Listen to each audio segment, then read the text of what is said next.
Dune Part 2, directed by Denis Villeneuve, picks up on the aftermath of its prequel, essentially dealing with Timothy Chalamets' character, Paul, along with Rebecca Ferguson's character, Lady Jessica, who are stranded in Arrakis after the brutal attack on the House of Atreides by the Harkonens. Under current circumstances, they are forced to seek shelter with the Fremen, the locals of Arrakis led by Stilgar, played by Javier Bardem.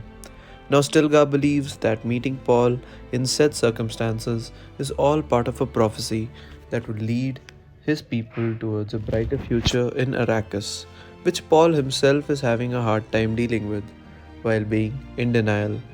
Will Paul stand up against the Harkonnens for his people and also end up fulfilling the prophecy of the locals in Arrakis?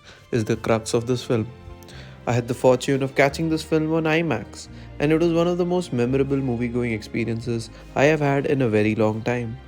First things first, this movie was truly IMAX. Like each and every frame filled every corner of the screen, which was such an amazing thing to experience.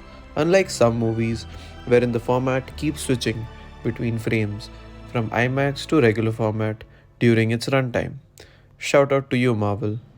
Not gonna lie, I wasn't that impressed with Dune Part 1 in terms of its storytelling, but this film takes that aspect to a whole other level with such amazing characters, in several moments with crazy mass appeal.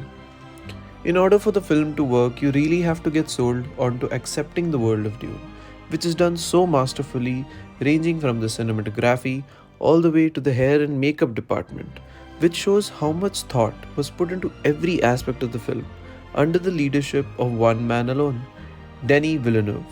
I mean, the Canadian genius surely deserves the Oscars for Best Director next year. Another strong point of the film is the cast of the film that did a phenomenal job in keeping us at the edge of our seats. Starting with our little Timmy Tim, showing such crazy range with his acting, while also bringing new heights to the characters of Zendaya, Austin Butler, and Rebecca Ferguson. Like the prequel, this movie also leaves us on a cliffhanger that I can't wait to catch on the next movie at this point. I'm really contemplating to read the book, and I'm not even an avid reader. So that was my take on Dune Part 2, guys. Do give a like if you found this review interesting. For more such content, follow me on Insta and Letterboxd at atrociousfilms_. Until next time.